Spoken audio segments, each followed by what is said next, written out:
Que a maravilhosa graça do nosso Senhor e Salvador Jesus Cristo esteja com você e com a sua família. Mais um vídeo aqui no canal. E o tema de hoje, Babel Moderna. Mais uma mensagem importante para todos nós, escrita pelo reverendo Jair de Almeida Júnior. Aproveitando o tempo para a nossa edificação, sem perder tempo, vamos à leitura da Palavra de Deus. O chefe dos eunucos lhes pôs outros nomes a saber: a Daniel, o de Beltesazar; a Ananias, o de Sadraque; a Misael, o de Mesaque; e a Azarias, o de Abednego. Daniel, capítulo 1, versículo 7. Sabe-se que a língua é o principal elemento cultural. Ela é tão central a uma cultura que se tornou comum dizer que há tantas culturas quanto línguas. Colocando isso de outra forma, cada língua produz uma cultura. Assim, fica clara a compreensão do motivo que levou o Senhor a confundir as línguas no episódio da Torre de Babel, mesmo óbvio. Ora, todos os que já tiveram a oportunidade de viajar para o exterior, a um país de língua diferente, e encontram um desconhecido que fala a sua língua, experimentaram a mesma curiosa reação. É impressionante o impulso que se tem para se aproximar de tal pessoa. Um magnetismo cultural, verdadeiramente identitário. Sua língua é mãe que te nutriu em todo conhecimento. Tudo que você sabe, aprendeu devido à língua que você fala. Falar um idioma não é mera comunicação, mas a leitura do mundo, da própria existência. Você não apenas fala português, pensa em português. Tudo que você vê é codificado em sua mente em português. Por isso que se conclui que a fluência em uma língua se dá quando você passa a pensar naquele idioma, ao invés de traduzi-lo para a sua língua materna. Há estudos na linguística que identificam traços peculiares de comportamento referentes à estrutura da língua que se fala. Se é uma língua com uma estrutura gramatical mais simples e direta, ou se mostra mais complexidade. Pode-se levar a tendências de raciocínios mais diretos ou mais bem elaborados, respectivamente. De igual forma, a estrutura mais limpa e lógica pode favorecer áreas objetivas do conhecimento, enquanto estruturas mais complexas, áreas mais filosóficas. Em tais estudos, também é sugerido que tornar-se fluente em outra língua pode trazer alguma modificação comportamental. A centralidade do idioma é algo determinado pelo próprio Deus como uma regra para a humanidade caída. No Éden se falava uma única língua, o que levaria a humanidade à mais perfeita unidade, preservado seu estado original. A multiplicação das línguas em Babel foi, na verdade, o início da produção de inúmeras culturas.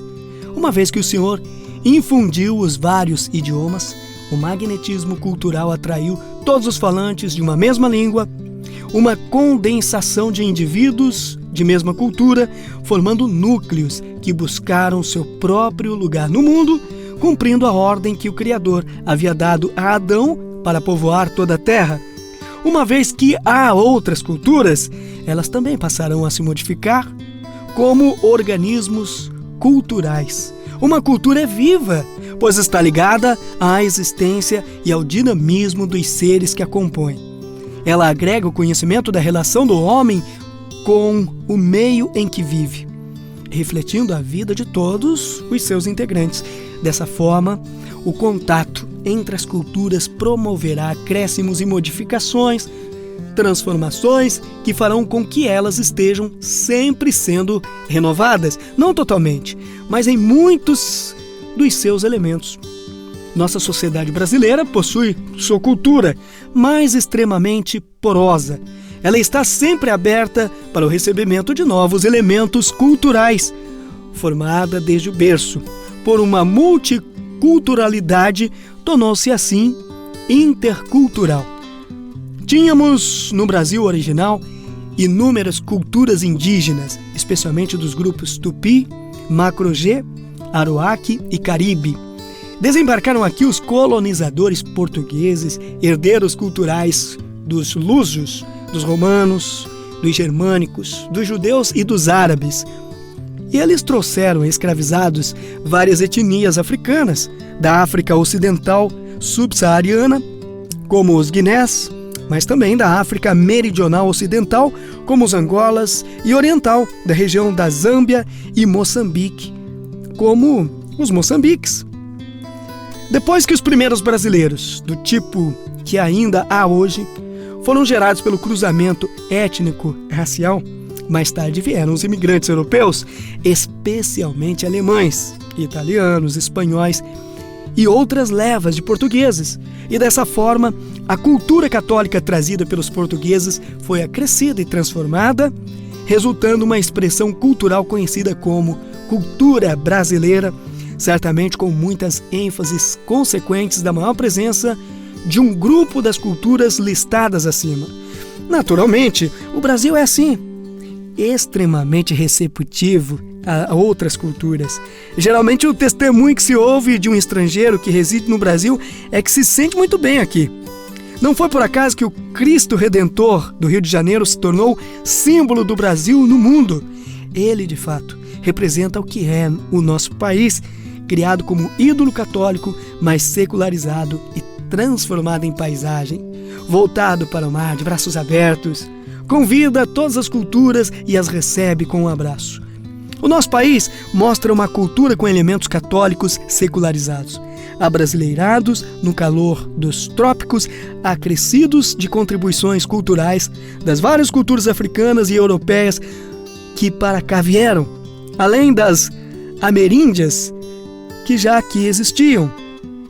Embora haja antropólogos que afirmem que nossa cultura é europeizada, como Arthur Ramos, o que é fato devido a termos uma língua europeia como materna, é muito diferente da cultura portuguesa original. O brasileiro fala tupi, ubatuba, caraguatatuba, pindamonhangaba, Anhangabaú, Cupecê, Tibiriçá, Guarapiranga, Itaú, Mingau. Há uma infinidade de palavras de origem ameríndia em nossa língua, bem como de origem africana, cafuné, moleque, quitanda, cachaça. A cultura brasileira é transformada também quando codifica comportamentos, lugares e objetos com termos de outra língua. É necessário dizer que quando os portugueses chegaram no Brasil, o Brasil já estava descoberto. Não me refiro aos corsários franceses que já comercializavam com os ameríndios havia bom tempo, mas aos próprios ameríndios. Os lugares que são conhecidos em nosso país com nomes indígenas, tais designações geralmente remontam à época do descobrimento: Itajaí, Abarabebê, Peruíbe, Itanhaém, etc. Os locais já haviam sido nomeados pelos ameríndios. Pois bem, uma vez que compreendemos resumidamente a ligação de língua e cultura, percebemos a moderna Babel. Enquanto o Senhor Deus criou culturas no Antigo Testamento para espalhar a humanidade, a globalização promovida pelas mídias tenciona padronizar os conceitos e comportamentos, a formação de uma única estrutura cultural global que seja especialmente anticristã. O inglês tem se tornado a grande língua mundial. Ele deverá originar uma língua universal midiática, certamente com algumas transformações.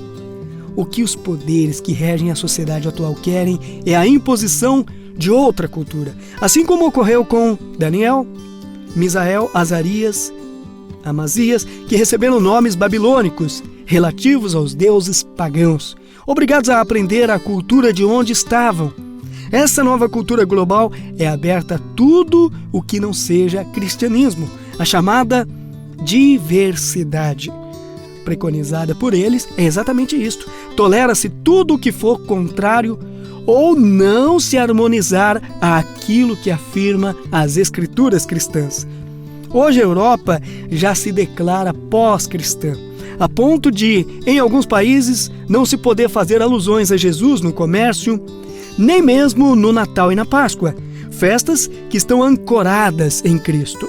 Na academia, já se tem a campanha para substituir a sigla AC e DC, antes e depois de Cristo, para AEC e EC, respectivamente, antes da Era Comum e Era Comum.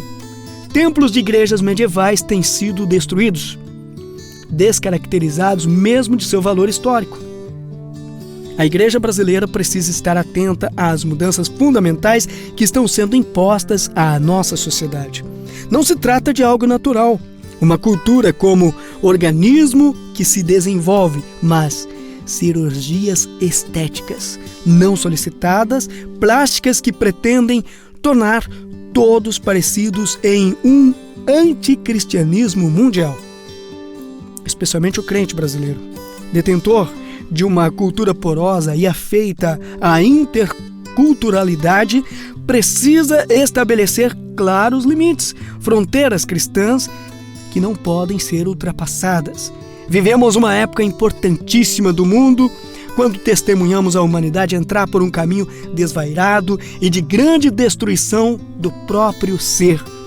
Devemos obediência a Deus, acima de tudo, mas também pensar nas próximas gerações. Que o Senhor nos livre de descendentes disformes fisicamente, amorfos quanto à cultura, cuja única identidade é a falta de qualquer conceito ou padrão determinante. Posicionemo-nos, oremos. Tenha um excelente dia na presença de Deus. Mensagem escrita pelo reverendo Jair de Almeida Júnior. Deus abençoe poderosamente sua vida. Muito obrigado pela companhia e até a próxima, se Deus assim nos permitir. Amém?